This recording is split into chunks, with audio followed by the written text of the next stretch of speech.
Hello बच्चों, सभी को नमस्कार। आज का हमारा लेक्चर नीट एग्जाम में जो क्वेश्चन आए हैं उनको सॉल्यूशन करना रहेगा। जैसा कि बोर्ड पर लिखा हुआ है, 3 प्रॉब्लम हैं हमारे सामने जो 2012, 11 और 10 में आई हुई हैं और तीनों ही प्रॉब्लम प्रोजेक्टाइल मोशन से रिलेटेड हैं। क्या इनका सॉल्यूशन होने वाला है वो हम आज यहाँ पर देखेंगे। तो स्टार्ट करते हैं आज का लेक्चर। तो देखिए, पहली प्रॉब्लम क्या है हमारे पास। The horizontal range and the maximum height of a projectile are equal. The angle of the projection is, यानी कि हमसे कह रहा है कि हॉरिजॉन्टल रेंज है और मैक्सिमम हाइट है, वो दोनों इक्वल हैं, तो एंगल कितना होगा उस केस में। ठीक है, तो यानी कि मान लो ये प्रोजेक्टाइल है, इस टाइप से फेंका गया है इसको, ये किसी एंगल से इनिशियल वेलोसिटी हमने मान ली यू वेलोसिटी से इसको फेंका। ये एक्स डायरेक्शन, ये वाई डायरेक्शन, और ये एंगल है थीटा। ये थीटा एंगल हमसे पूछा गया है। कंडीशन क्या दे रखी है पहले क्वेश्चन के अकॉर्डिंग, आर इक्वल टू कितना दिया हुआ हमें, एच के इक्वल, यानी कि रेंज और मैक्सिमम हाइट उसकी क्या है, इक्वल है। तो उस केस में ये एंगल कितना होगा, यानी कि किस एंगल पे हम फेंकें कि ये दोनों इक्वल हो जाएं। तो सबसे पहले इनका फॉर्मूला हमें पता होना चाहिए। तो आर जो रेंज होती है, रेंज का फॉर्मूला होता है you square sine 2 theta upon में जी, ये आर का फॉर्मूला है। और एच हाइट जो है उसका फॉर्मूला होता है you square sine square theta upon में 2g, ये फॉर्मूला होता है। ठीक है, ये रेंज का है और ये किसका है, हाइट का। अब इन दोनों को हम क्या कर दें, इक्वल कर दें। तो इक्वल कर देंगे, हमारा एंगल आ जाएगा। तो क्या करें हम, इक्वल। तो यहाँ से आर की वैल्यू यहाँ रखेंगे, तो you square sine 2 theta upon में जी इक्वल टू आएगा you square sine square theta upon में 2g, ये आ गया। अब यू स्क्वायर से यू स्क्वायर कैंसिल हो गया और g से g कैंसिल हो गया। तो यहाँ बच गया हमारे पास sine 2 theta equal to sine square theta upon में 2, ये आ गया। अब इसको हम क्या लिख सकते हैं, साइन 2 थीटा इक्वल टू क्या होता है, 2 cos theta into sine theta, यानी कि इसको लिख सकते हैं 2 साइन थीटा इंटू में कोस थीटा इक्वल टू क्या आ गया हमारे पास, साइन स्क्वायर थीटा अपॉन में 2, ये आ जाएगा। ये साइन थीटा इस साइन थीटा के स्क्वायर से कैंसिल हो गया। तो यहाँ हमारे पास बचा 2 कोस थीटा इक्वल टू कितना आ गया, साइन थीटा अपॉन में 2। ये 2 इधर मल्टीपल कर देंगे तो आएगा 4 cos theta equal to sine theta. इस कोस थीटा का इसमें डिवाइड करेंगे तो 4 इक्वल टू आ गया हमारे पास साइन थीटा अपॉन में कोस थीटा। और sine theta upon cos theta क्या होता है, टेन थीटा। तो 4 इक्वल टू आया हमारे पास टेन थीटा के इक्वल, किसके इक्वल, टेन थीटा के इक्वल, यानी कि हमारे पास आया टेन थीटा इक्वल टू 4। जब r इक्वल टू एच है, हमने फॉर्मूला यूज किया, इनका यूज करने से हमारे पास रिजल्ट आया टेन थीटा इक्वल टू 4। तो यहाँ से देखिए थीटा कितना आ गया, थीटा आ गया हमारे पास टेन इनवर्स 4। तो यानी कि इस एंगल से हमें उसको फेंकना पड़ेगा और इस एंगल से हम फेंकेंगे theta equal to tan inverse 4, तो r और h क्या होगा, उसका इक्वल रहेगा। तो ये पहली प्रॉब्लम थी, उसका सॉल्यूशन था कि थीटा कितना है, टेन इनवर्स 4 के इक्वल। अब देखिए सेकंड प्रॉब्लम क्या है और क्या इसका सॉल्यूशन होने वाला है। तो इसको मिटा दें। प्रोजेक्टाइल से रिलेटेड प्रॉब्लम थी जिसमें हमसे एंगल पूछा गया था जब r और h क्या थी, इक्वल थी, उस केस में थीटा क्या था। अब सेकंड प्रॉब्लम है, उसमें क्या कह रहा है, a missile is fired from maximum range with an initial velocity of 20 meter per second. If g equals to 10 meter per second square, the range of the missile is, यानी कि हमें r की वैल्यू बतानी है और कब बतानी है, जब missile is fire for maximum range. तो मैक्सिमम रेंज के लिए, तो सेकंड में देखिए हमें पता है r का फॉर्मूला अभी लिखा था हमने, क्या था, you square sine 2 theta upon में g, ये फॉर्मूला था। ठीक है। अच्छा u हमें दे रखा है, u कितना है 20 मीटर पर सेकंड, u हमें दिया हुआ है 20 मीटर पर सेकंड और g की वैल्यू हमें दे रखी है 10 मीटर पर सेकंड स्क्वायर।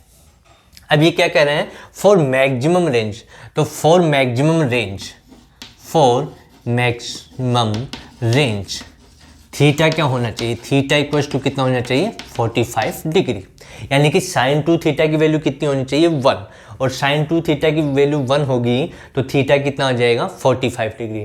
तो यदि किसी प्रोजेक्टाइल को 45 डिग्री के एंगल पे हम फेंकते हैं तो उसकी जो रेंज होती है वो मैक्सिमम होती है। तो यहाँ से आर मैक्स कितना आया हमारा, देखिए आर मैक्स इक्वल्स टू आ गया you square sine 2 into theta कितना 45, 2 इंटू 45 अपॉन में जी, तो साइन 2 इंटू 45 कितना हो गया 90 डिग्री, और साइन 90 कितना होता है 1, तो ये आया यू स्क्वायर अपॉन जी। अब यू हमें गिवन है 20 मीटर पर सेकंड और जी गिवन है 10 मीटर पर सेकंड स्क्वायर, तो ये रखेंगे तो आर मैक्सिमम कितना आ जाएगा, आर मैक्स आ जाएगा हमारे पास यू स्क्वायर यानी कि 20 का स्क्वायर अपॉन में जी कितना है 10, तो 10 का स्क्वायर, तो ये कितना हो गया 400, और ये कितना हो गया, ये हो गया सॉरी जी स्क्वायर नहीं है, ये जी है ओनली, यहाँ जी है, ये गलती हो गई यहाँ पर। तो देखिए यू स्क्वायर अपॉन जी है, तो यू स्क्वायर हमारा कितना हो जाएगा 20 का स्क्वायर अपॉन में जी की वैल्यू कितनी है 10, तो 400 अपॉन 10, ये इससे कैंसिल हो गया, तो ये कितना आ गया 40 मीटर, कितना आ गया 40 मीटर। तो ये उसकी रेंज होगी किसकी, जो मिसाइल हमसे पूछा गया है कि a missile is fired for maximum range with an initial velocity 20 metre per second से उसको छोड़ा गया है, तो उस मिसाइल की रेंज कितनी होगी, तो कितनी आई 40 मीटर के इक्वल, जब उसकी इनिशियल वेलोसिटी कितनी है 20 मीटर पर सेकंड, और मैक्सिमम रेंज के लिए जब पूछा जाएगा तो एंगल कितना लिया जाएगा 45 डिग्री के इक्वल। अब देखिए थर्ड प्रॉब्लम क्या होने वाली है, क्या उसका सॉल्यूशन है। तो ये सेकंड प्रॉब्लम थी जिसमें हमसे रेंज पूछी गई किसी मिसाइल की कि जब उसको मैक्सिमम रेंज के लिए छोड़ा गया, मैक्सिमम रेंज के लिए एंगल कितना होगा, याद रखना 45 डिग्री के इक्वल जब एंगल हम लेंगे तो किसी भी प्रोजेक्टाइल की जो रेंज होगी वो मैक्सिमम होगी। अब देखिए थर्ड क्वेश्चन क्या कह रहा है, The speed of a projectile at its maximum height is half of its initial speed, यानी कि मैक्सिमम हाइट के ऊपर इसकी जो स्पीड है वो इनिशियल की हाफ हो गई। The angle of projectile is, यानी कि जो प्रोजेक्टाइल है उसका एंगल कितना, तो देखो मान लो कि ये प्रोजेक्टाइल है, ये x ये y डायरेक्शन, और इस प्रकार से इसको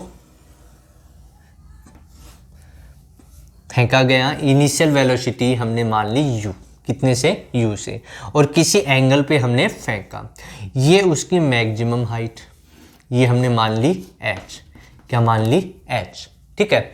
इधर उसका कंपोनेंट होगा इस वेलोसिटी का जिसको हम vx लिख सकते हैं, वो आ जाएगा u cos थीटा, और इधर vy हम लिखें तो vy कितना आएगा, vy इक्वल्स टू आ जाएगा u sin थीटा, ठीक है। अब देखिए इधर हम बात करें ax एसिलेशन कितना होगा 0, और इधर कितना होगा ay इक्वल्स टू माइनस जी, क्योंकि पार्टिकल ऊपर जा रहा है और जी नीचे, तो ये डायरेक्शन के लिए नेगेटिव साइन आ गया, ठीक है। अब यहाँ पर हम बात करें मैक्सिमम हाइट पर, तो मैक्सिमम हाइट के ऊपर y कंपोनेंट की जो वेलोसिटी है वो तो कितनी हो गई 0, और ये जो वेलोसिटी देखिए एसिलेशन 0 है, तो vx यानी कि x डायरेक्शन में जो वेलोसिटी होगी वो सेम रहेगी हर पॉइंट पे, किसके लिए प्रोजेक्टाइल के। तो इस पॉइंट के ऊपर यदि हम बात करें कि यहाँ पर जो वेलोसिटी आई वो v है, और v किसके इक्वल होगी vx के, और vx कितना है u cos थीटा, क्योंकि x डायरेक्शन में जो ये रेंज हो, ये जो इसकी वेलोसिटी है x एक्सिस में, ये वेलोसिटी यहाँ यहाँ यहाँ सभी जगह क्या रहेगी u cos थीटा के इक्वल। क्यों, क्योंकि एसिलेशन देखिए एसिलेशन नहीं है 0 के इक्वल है, एसिलेशन 0 है तो मीन्स उसका क्या हुआ वेलोसिटी कांस्टेंट होगी, तो x डायरेक्शन में उसकी वेलोसिटी, ये जो x कंपोनेंट होगा प्रोजेक्टाइल का वो हर पॉइंट के ऊपर किसके इक्वल होगा u cos थीटा के इक्वल। अब वो क्या कह रहा है क्वेश्चन में, देखिए क्वेश्चन में आते हैं the speed of A projectile at its maximum height, यानी कि मैक्सिमम हाइट है, ठीक है, maximum height is half of its initial speed, ये इनिशियल है तो यहाँ पर जो वेलोसिटी है v, वो इनिशियल की कितनी हो गई, हाफ, यानी कि अकॉर्डिंग टू क्वेश्चन हमें दे रखा है v equals to u by two. Maximum height के ऊपर यहाँ पर उसकी जो वेलोसिटी है वो इनिशियल की कितनी हो गई, हाफ, यानी कि u बाई टू, और यहाँ पर जो वेलोसिटी होगी वो v बाई तो होगी नहीं, ठीक है, तो कौन सी होगी, x डायरेक्शन वाली, u cos थीटा के इक्वल, तो v equals to u cos theta, तो यहाँ पर आएगा v equals to u cos theta, ये आ गया। और यहाँ पर v कितना गिवन हमें, u बाई टू, यानी कि इनिशियल की हाफ, तो ये आ जाएगा u by two equals to u cos theta, u से u कैंसिल हो गया तो 1/2 इक्वल्स टू हो गया हमारे पास कोस थीटा। अब इसको क्या लिख सकते हैं हम, कोस थीटा इक्वल्स टू 1/2, तो ये आ जाएगा cos theta equals to cos 60 degree, कितना हो जाएगा 60 डिग्री, तो थीटा इक्वल्स टू कितना होगा 60 डिग्री, यानी कि यदि उसकी यहाँ इनिशियल से यहाँ पर जो स्पीड है, जो वेलोसिटी है वो इनिशियल की हाफ हो जाएगी, तो किस एंगल पर फेंका जाएगा उसको, 60 डिग्री के एंगल पे फेंका गया है।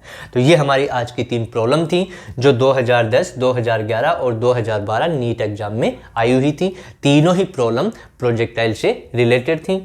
अगले लेक्चर में हम और प्रॉब्लम सॉल्व करेंगे, तब तक सभी पढ़ते रहें। सभी को ऑल दी बेस्ट।